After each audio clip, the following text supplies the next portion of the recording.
Kannur ADM ആയിരുന്ന നവീൻ ബാബുവിനെതിരെ ഗൂഢാലോചന നടന്നിരുന്നു എന്നതിന് കൂടുതൽ തെളിവുകൾ. കുറ്റ്യാട്ടൂർ സ്വദേശിയും റിട്ടയർഡ് അധ്യാപകനുമായ ഗംഗാധരൻ നവീൻ ബാബുവിനെതിരെ വിജിലൻസിൽ പരാതി നൽകിയിട്ടില്ലെന്ന് വിവരാവകാശ രേഖ. 2024 സെപ്റ്റംബർ 4-ന് 6 പേജുള്ള പരാതി വിജിലൻസിന് നൽകിയെന്നായിരുന്നു ഗംഗാധരന്റെ വെളിപ്പെടുത്തൽ. ഗംഗാധരനിൽ നിന്ന് നവീൻ ബാബു കൈക്കൂലി വാങ്ങിയെന്ന് കണ്ണൂർ ജില്ലാ പഞ്ചായത്ത് പ്രസിഡന്റായിരുന്ന PP ദിവ്യയും ആരോപിച്ചിരുന്നു. വിവരങ്ങളുമായി ഗോകുൽ ഒപ്പം ചേരുന്നു. ഗോകുൽ, അങ്ങനെ ഓരോരോ കള്ളത്തരങ്ങൾ പൊളിഞ്ഞു വീഴുന്നു അല്ലേ?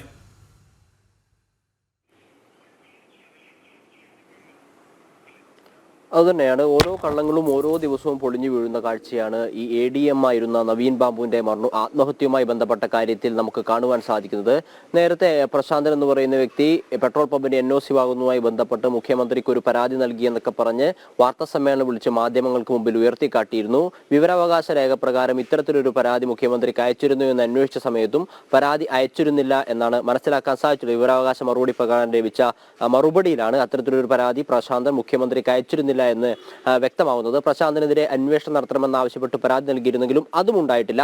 ഇപ്പോൾ പുറത്തു വന്നിരുന്ന മറ്റൊരു വിവരമാണ് കണ്ണൂർ ജില്ലയിലെ കുറ്റ്യാട്ടൂർ സ്വദേശിയായിട്ടുള്ള റിട്ടയർഡ് അധ്യാപകനായിട്ടുള്ള ഗംഗാധരൻ എന്ന് പറയുന്ന വ്യക്തി വിജിലൻസിന് നവീൻ ബാബുവിനെതിരെ പരാതി നൽകിയിരുന്നു എന്ന് പറഞ്ഞ് അദ്ദേഹം തന്നെ മാധ്യമങ്ങൾക്ക് മുമ്പിൽ രംഗത്ത് വന്നിരുന്നു. നേരത്തെ തന്നെ റവന്യൂ സെക്രട്ടറിയുടെ ഓഫീസും വിജിലൻസ് ഡയറക്ടറേറ്റും കണ്ണൂർ ജില്ലാ കളക്ടറേറ്റും ഒക്കെ നവീൻ ബാബുവിനെതിരെ ഒരു പരാതിയുമില്ല എന്ന് പറഞ്ഞിരുന്നു. മാത്രമല്ല, ഈ വിജിലൻസ് ഡയറക്ടറേറ്റ് നൽകിയ പരാതിയിൽ കൃത്യമായി ആ യൂണിറ്റിലേക്ക് ഇത്തരത്തിലൊരു പരാതി സംബന്ധിച്ച് എന്തെങ്കിലും കാര്യങ്ങൾ ലഭിച്ചിരുന്നു എന്ന് അന്വേഷിച്ചുകൊണ്ടൊരു കത്ത് നൽകിയിരുന്നു. ആ കത്തിൽ ലഭിച്ച മറുപടിയിലാണ് കണ്ണൂർ ജില്ലാ യൂണിറ്റിലും വിജിലൻസ് യൂണിറ്റിലും ഇത്തരത്തിലൊരു പരാതി നവീൻ ബാബുവിനെതിരെ ലഭിച്ചിട്ടില്ല എന്ന വിവരാവകാശ മറുപടി പുറത്തു വന്നിട്ടുള്ളത്.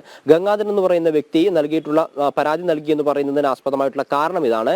ഗംഗാധരന്റെ വയലിലേക്കുള്ള നീരൊഴുക്ക് തടഞ്ഞിട്ട് മണ്ണിട്ട് നികത്തുന്നതിനെതിരെ പ്രദേശവാസികൾ ഒരു പരാതി നൽകുന്നു. ആ പരാതിയുടെ അടിസ്ഥാനത്തിൽ മണ്ണിട്ട് നികത്തുന്നതിന് വില്ലേജ് ഓഫീസർ സ്റ്റോപ്പ് മെമ്മോ പ്രഖ്യാപിക്കുന്നു. ഈ സ്റ്റോപ്പ് മെമ്മോ മാറ്റണമെന്നാവശ്യപ്പെട്ട് പലതവണ താൻ നവീൻ ബാബുവിനെ കണ്ടിരുന്നു എന്നായിരുന്നു ഗംഗാധരന്റെ ആരോപണം. ഈ നവീൻ ബാബുവിന്റെ തന്നോടുള്ള പെരുമാറ്റത്തിൽ അതൃപ്തി തോന്നുകയും താൻ വിജിലൻസിൽ പരാതി നൽകിയെന്നുമാണ് ഗംഗാധരൻ പറഞ്ഞിട്ടുണ്ടായിരുന്നത്.